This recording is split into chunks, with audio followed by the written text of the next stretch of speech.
We're back here at the Philadelphia Sports Hall of Fame induction ceremony, and we're with former inductee Lou Nolan, who was on with us last year. We're really excited to have you back, and nice to see you here. Well, it's a great event. I'm glad to be here, and I'm more honored that I was inducted, and it's great to see friends here that are making that journey the same way, notably Reggie Leach. Yeah. Absolutely. A tremendous player, as you well know, back Yep. in the 1975 Stanley Cup teams, and part of that unbelievable line back in the 70s that really just took other teams' lunch money.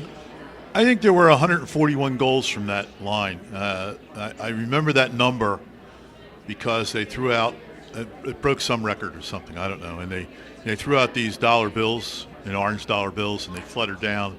Nothing reached the ice, but I got a couple of those home. But, I mean, I've seen Reggie score 5 in a game. It's pretty good. That is unbelievable. Yeah. Really unbelievable. Yeah. And so if you compare a line like that, a team like that, to some of the other great teams that the Flyers have had, of course, they won a Stanley Cup, so that is right there at the top. But what did they bring that makes such a good hockey team and kind of led people to believe and led people to understand what the Flyers' identity was? Well, when you win the title like that and win the cup, you basically are in everybody's heart forever, and it's very difficult. With Billy Barber and Clarkie and Reggie together, Reggie could really shoot, and so could Billy Barber, and Clarkie could set them up and then pick up the garbage that bounced off goalies because the goalies couldn't control the puck. So they popped in a large number of goals. Later on, with Tim Kerr playing and Dave Poulin playing, guys like that, there were people that were almost equal, but not quite equal. And you could be in Game 7 and against Edmonton and not make it, and it's a world of difference from making it and having what it takes to win that cup. Really is. You're absolutely right. And against some of the tremendous teams back there in the 1970s, notably they beat the Buffalo Sabres to win the Stanley Cup in 1974 and 1975.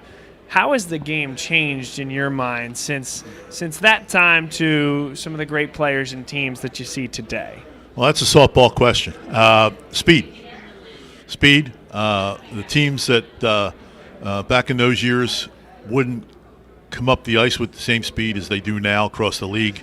A little more of a snake-like entry into zones.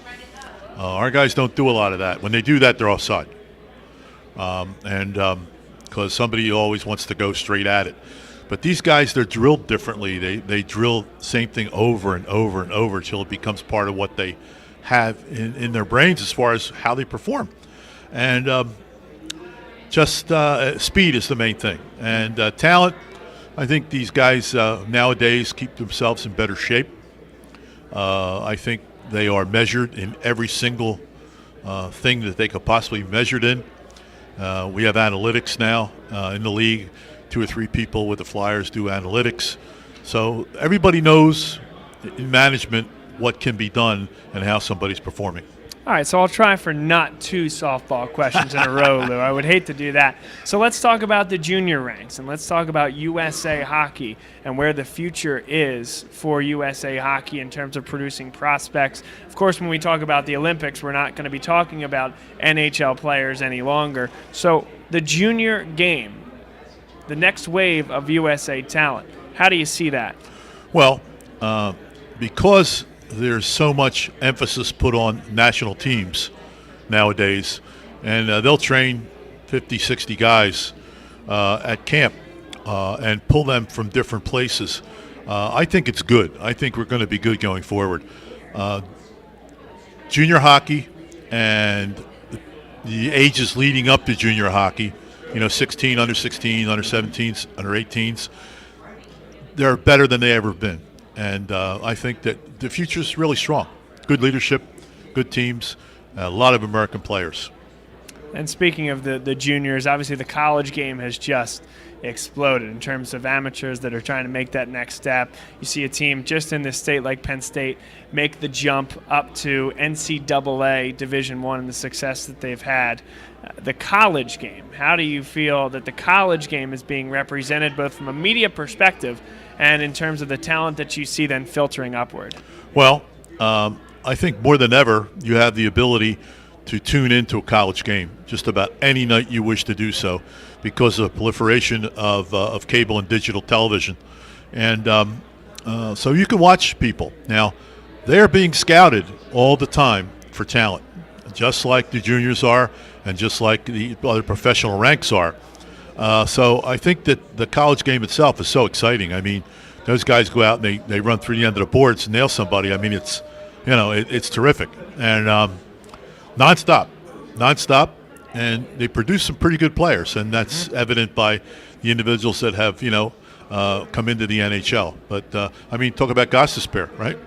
He was, his team won the Frozen Four, and they won 7-4. He was +7. So, I mean, it's ridiculous, And he's played well with us. I think that some of the talent has caught up to him.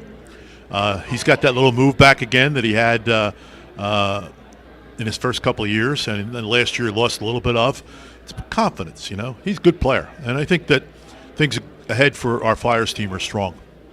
So why and what in particular gives you that indication? Obviously, a great organization that year after year is trying to put a good team on the ice. And I got to ask you, as you're wearing the beautiful orange tie this evening, what you see out of the Flyers this year. And, of course, there's some great prospects in the pipe, most specifically a guy that'll be in between the pipes. Yeah, I think you're talking about Carter Hart, who is down in Allentown now, and will probably play a majority of the games there. And he's got a lot to learn. It's just like anybody that comes out of junior, no matter what level you play on. You play national and junior, you're still playing against other junior players. You start playing against men who have a better shot, who will not, will do what they need to do to win a game, including running goalies. So it's a little different there. But he'll go to school there, and Ron Hextall will be very patient with him.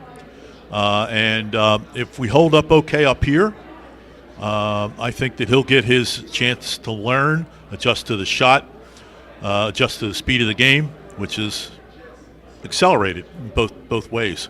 And I think we'll see him here, but I got a funny feeling we won't see him this year.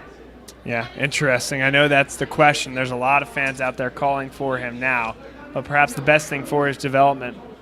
Yeah, his numbers aren't great, and I think that is part of the challenge for him to face. How do I make my numbers better? Now, think of the pressure on people here. If he was 5-0 with a 161 goals against average and a 933 save percentage, it's not like that. If it was, there'd be pressure to bring him up every time a goalie has a bad game. But it's not like that. And I think they're going to have time with him there, and I think he really needs the time. So Allentown's a nice place. Yes, it is. Not too bad. Billy Joel once wrote a song about it. Yes, he did. Well, before I let you go, I got to give a shout-out on behalf of the Drexel University hockey program. I've been calling their games this year, going to be doing every home game for them, and I know that all those guys and everybody that's associated with hockey in Philadelphia, big fans of yours.